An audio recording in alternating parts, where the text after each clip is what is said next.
Hi, Bobby байна.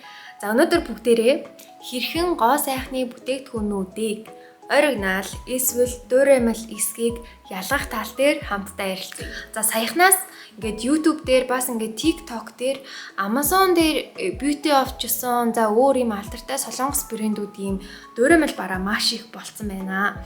Дуураймал барааг юу яаж ялгах вэ, малгах вэ гэдэг тиймэрхүү сэдвүүд амар ингээд viral болсон байхгүй юу? Тэгээд тэрэн дээр хүмүүс яаж орж ирсэн бэ гэхээр яана миний ингээ дуураймал гэснийг би сая л мэдлээ. Тийм байхаа энийг хэрэгэлсэн чинь над дээр ингээ батг гараад арьсанд маань иймэрхүү асуудлууд үүссэн хүмүүс ингээд хүмүүсийн сэтгэлдлүүд орж ирээд тэндээс ерөн окей ингээ солонгосын алдартай брэндүүд ерөн ингээ глобали амар ингээд ирчээг авсан. Энтэй ингээ зэрэгцээд ингээ дуураймал бүтээгдэхүүн хийгээд тэрэндээс ашиг олох зорилготой байгаа тиймэрхүү үйлдвэрүүд тиймэрхүү хүмүүсүүд маш олон болсон байна. Тийм болохоор болгоомжтой байгаарай гэдэг мессежүүд маш ингээд тархлаа л та сошиал медиагаар. За тэгэнгүүт бид хэд дээр яг н Amazon-оос дуураймал бараа захих кейс жоох ингээд хол сонсогдож байгаа юм шиг боловч яг одоо манай ингээд одоо Монголд байгаа ингээд зарим дэлгүүрүүтэй яг аль биесны ирэхгүй гэхдээ ингээд алдартай брэндүүдийн бүтээгдэхүүнүүдийг зардаг. За эсвэл яг нөгөө нэг хэдүүлнийх нь одоо нэлээд сайн мэддэг Instagram дээрх юм одоо амар гоё аккаунт хөтэлдэг. Тэгээ ингээд бас яг тэр алдартай брэндүүдийн бүтээгдэхүүнийг боломжийн үнээр зардаг. Тиймэрхүү дэлгүүрүүд бол бүр ингээд маш их болсон. Тэнгүүт аль биесны ирэхгүй болохоор бас яг тэр яг ийм оригинал 100% одоо хадгалтын горим тиймэрхүү юм ингээд сахиад ирсэн бүтээгдэхүүн мөн үү яг ингээд ашиглахад юм тий найдвартай юу гэдэг дээр бол юм асуултыг тэмдэг байгаа. Миний ойр тойрны хүмүүс хүртэл эндээс би ийм бараа авсан чинь над дээр ингээ хэрэглэсний дараа батг гарсан. Энийг ингээ яасан чинь дараа нь ингээд баркод нь ингээ дахиад давхарлаа тавьсан баркодтай байсан ч юм уу тийм дуураймал бүтээгдэхүүн авч хэрэглээд за өөрөө мэдхгүйгээр авч хэрэглээд тэгээд тэндээсээ ингээд айгүй их юм одоо асуудал арьсан дээр нь үүссэн тиймэрхүү одоо тохиолдлууд маш олон гарч байна. Тиймээс хідүүлээ ингээ авах байгаа бараа бүтээгдэхүүнээ маш сайн судалж авах, бараа бүтээгдэхүүн зарж байгаа тэр одоо хувь хүн байна уу, алтан байгууллага байна уу бүгдээрнгийнх нь одоо тэр аль биесны эрхтэй яаж бараагаа тэрвэрлдэг тэр талаар бас баг зэрэг юм судалгаа хийгээд мэдээлэлтэй болсныхоо дараа өөрөө очиод бүр ингээ тестерлт үтснийхаа дараа тэр бүтээгдэхүүнийг худалдаа авахгүй бол маш олон эрсдлүүд ингээ бид нарыг ингээ хүлээж байгаа байх нэ. Яагаад гэвэл бүр ингээ дэлхийд даяар яг хэдэн 100 мянган тийм хуурамч бүтээгдэхүүн, хөлөх бүтээгдэхүүн ингээд одоо тарцсан байгаа гинж мэдгүй. Тэгэхээр хувь хүмүүс өөрсдөө л дор бүрнээ өөрийнхөө худалдаа авалтанд маш сайн хариуцлагатай хандах хэрэгтэй цаг нэгэнд иржээ. Тэгээд би та хэдтэй зориулаад хэрхэн энэ оригинал барааг сонгож авах вэ, хэрхэн найдвартай бараа олж авах вэ гэдэг дээр ихэнх типс бэлтлээ. За тэгээд эхний тип бол өөрийн чинь худалдаж авах байгаа бүтээгдэхүүний брендийг аль бие усны эрхтэйгээр Монголд оруулж ирж байгаа дэлгүүрээс худалдаа авалтаа хийх хэрэгтэй. За аль бие усны эрх гэдгийг бид хэд бас ингээд нэг оошоогоо байдаггүй те. Гэвч энэний цаана ингээд маш олон хүний хүч хөдөлмөр маш юм том ажлууд явж идэг. Аль биесны эрх аавна гэдэг чинь тэр байгууллагт очиод өөрийнхөө ингээд дэлгүүрийн ингээд одоо танилцуулгаас эхлээд одоо гадны байгууллагатай тий. За тэгээ гэрээ контрактаа хийх тэн дээр ингээд одоо бизнесийнхаа тийм дийл мэлийг тохирох гэдэг бүр ингээд маш олон ажлууд ингээд явж идэг байхгүй юу? За тэгээ энэ аль биесны эрхтэй газрууд яг юугаараа онцлогтой юм гэхээр бид хийдэг тэр бүтээгдэхүүнийг яг стандартын дагуу яг ингээ гадаадаас Монгол руу ингээ тээвэрлээд зөөвөрлөд авчирч байгаа. Тэгэхээр ямар нэгэн байдлаар тэр бүтээгдэхүүн ингэж хүлдөх эсвэл ингээ хит халуун ингээ удаан байх ч юм уу тийм хадгалтын өөрчлөлтөнд юусоо орохгүйгээр яг ингээ 100% ингээ сейф бид хит ингээ гар дээр ирж идэг. Тэгэхээр ерөн бид хит л өөртөө ингээ өөртөө харшилдаг орц найрлагаа сонгохгүй бол тэр бүтээгдэхүүн бол 100% найдвартай ямар нэгэн байдлаар тийм одоо харшилгүй бол сөрөг нөлөө үзүүлэхгүй тийм бүтээгдэхүүн гэдэгт бол 100% итгэж болно гэсэн үг. Тэгээд өөр энэ тээвэрлэлтээс гадна юу том даваа тал байдаг вэ гэхээр аль биесны эрхтэй оруулж ирж байгаа дэлгүүрүүдийн үнийг харахад яг тэр бүтээгдэхүүний яг юм глобал тий вебсайтн дээр official вебсайтн дээр байгаа үнэтэй ерөн бараг ижилхэн тийм үн байдаг. Бүр зарим нь бараг яг ижилхэн за зарим нь жоохон өндөр зарим нь бүр жоохон багч тохиолдлууд ингээд байгаа. байгаа. Хэлэх гээд байгаа санаа нь аль бие усны эрхтэй дэлгүүрүүд тийм үнийн хөөрөгдөлтэй бүтээгдэхүүнийг тэгж амар зардаггүй. Яагаад гэвэл энэ хэд ч ингээд цаана тий бүр яг тийм том одоо толгой компанитай ингээд гэрээтэй байгаа болохоор бас тэр нэрхит үнийн хөөрөгдөл үүсгээд одоо хэрэглэгчийн тэр сэтгэл ханамж манамж тэр юмнууд ингээд нөлөөлөхгүй гэдэгт одоо тиймэрхүү одоо нэг юм бизнесийн харилцаа ингээд цаанаа ингээд явж байгаа байхгүй юу. Тэр аль бие усны дэлгүүрээс бүтээгдэхүүн худалдаж авах нь маш бодиттой үнээр бүтээгдэхүүн худалдаж авах том давуу талтай. Нэмдэг нь тээвэрлэлт болон хадгалтын өөрчлөлтөнд ороогүй маш найдвартай бүтээгдэхүүн худалдаж авах боломжтой.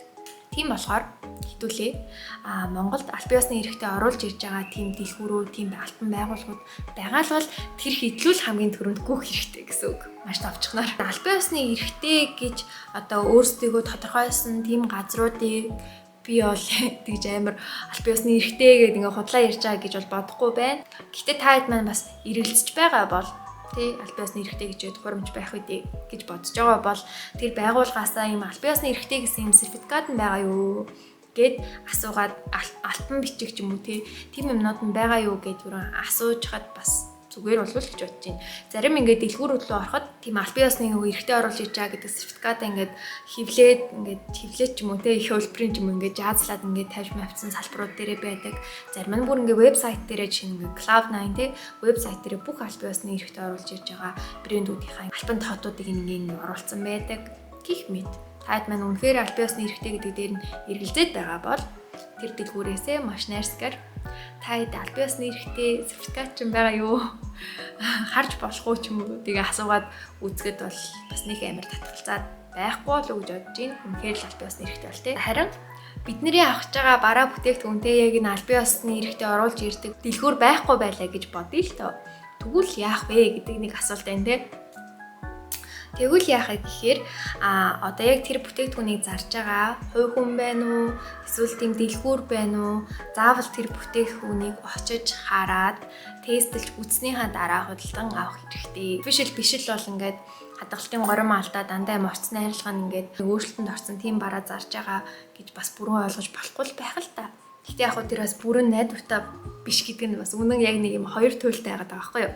Азан тарвал гайгүй бүтээгдэхүүн бид нар олж авч чадна. Тэгэхээр заавал очиод үрэн ингээд өөрөө мэдрээд хүзүүн дээрээ харчилж гинөө тестлээ тэр бүтээгдэхүүний бүтэц мүтцийг нь сайн ингээд хараад худалдаж авбал маш зүгээр. Тэгээд бас худалдаж авах гэж байгаа бараагаа очиж үзэхдээ тэр гаднах пакэж нь яг тэр official website дээр байгаа пакэжтайгаа ижилхэн байна уу? За бас яг энэ өөрөө авах гэж байгаа бүтээгдэхүүнийг гуйлдээ энэ бүтээгдэхүүнийг хулиг эсвэл орой хэсгийг нь яаж бидэх вэ гэж баг Google дээр ингээд англиар ингээд хайгаад биччихгээд маш олон хүмүүсийн хийсэн бичлэг, зураг, пост, ревю тиймэрхүү ингээд комментууд зөндөө гарч ирнэ. Тэгэхээр авах байгаа бүтээгдэхүүнийг очиж үзэнгээ яг тэр Google-ээс яг хулих орог хэсгийг нь яаж халах вэ? Хулихын ямар тийм одоо шинж тэмдэгтэй байна гэдгийг ингээ хараад тэгээ очиж авахдаа яг тэр шинж тэмдгүүд байна уу маш сайн шалгаад авах хэрэгтэй гэж бодож байна. Үнийн хөөрөгдөлтэй тийм юмд орохгүй тул хэдүүлээ яаж хэрэглэх вэ гэхээр авч байгаа бүтээгдэхүүнийхаа яг official website руу за эсвэл нөгөө нэг Yes Style Korean гэнтэр гээд resale хийдэг ийм вебсайтууд бас аппликейшн зөндөө байгаа. Тэр хэд рүү орж үзээд за ойролцоогоор хэдэн төгрөгөөр борлуулжийг нь хараад за тэрнээр ингээд $15 за Монгол мөнгөлөөр хөрвүүлэлний 30 мянган төгрөгөөр авах боломжтой бүтээгдэхүүн байсан чинь яг чиний Монгол оруулж ирээ зарах гэдэг газар 60 мянга ч юм уу 90 мянга ч юм уу за эсвэл бүр ингээд хямдхан ч юм уу зарж ивэл тэрэн дээр бас ингээд зогсож жоод за яагаад амар хүнтэй байна би эндээс авснаас илүү зүгээр шууд өөрөө энэ гадаад вебсайтаас загтсан бараг дээр юм шүү каргогоо төлөөд энэс бараг гайгүй үнээр ингээд авчиж болох юм шүү тэргээд бодож үзэх хэрэгтэй.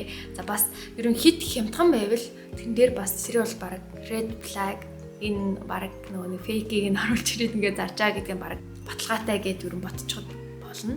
Үндсэн үнээс нь маш хямдхан үнээр зарж байгаа хүмүүс өөрсдөө одоо өмөрөөд гэх юм. За ярилж хамаагаа гаргачлаа. Яг сээлтэй байхад нь аваад ингээд зарж байгаа гэдэг нэг тиймэрхүү ингээ ухал хийх боломжтой. Гэхдээ сээлд орсон бүтээгдэхүүн өөрөө бүтээгдэхүүнийх нь хугацаа дуусах төгссөн эсвэл тэр бүтээгдэхүүнийг үйлдвэрлэгээ болоод юм шинэ хувилбарыг нь гаргаж байгаа ч юм уу тиймэрхүү бүтээгдэхүүн байх маш өндөр магадлалтай байдаг хгүй юу. Тэгэхээр та хэд минь ерөн эрсдлээ бодоод ерөн л үнэн ингээд яг зах зээлийнхаа үнээс яг үндсэн үнээсээ хямдхан байгаа байвал шууд тэр бараанаас юу ингээд татгалцчих хэрэгтэй. Ерөн сөрөг талуудыг нь дурдуул бараг дуусгүй байх.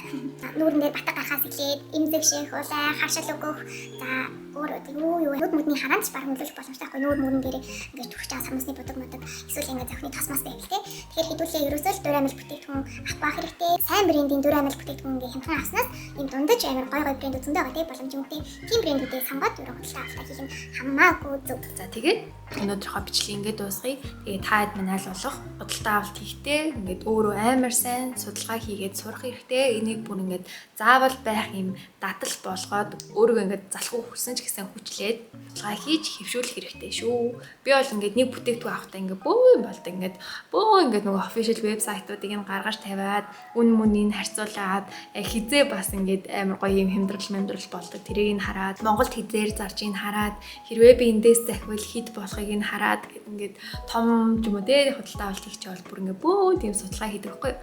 Тэгэхээр таад маань бас энэ хөвчлийг өөртөө хөвшүүлээрээ энэ бидний ингээд эрүүл мэндэд сэтгэл санаа нь ингээд нөлөөлөх бас боломжтой зүйл болохоор энэ дээр маш сайн анхааралтай хандаарай. За ингээд өнөөдрийнхөө бичлэгийг дуусгая. Дараагийн бичлэгээр уулзлаа. Баяр таа.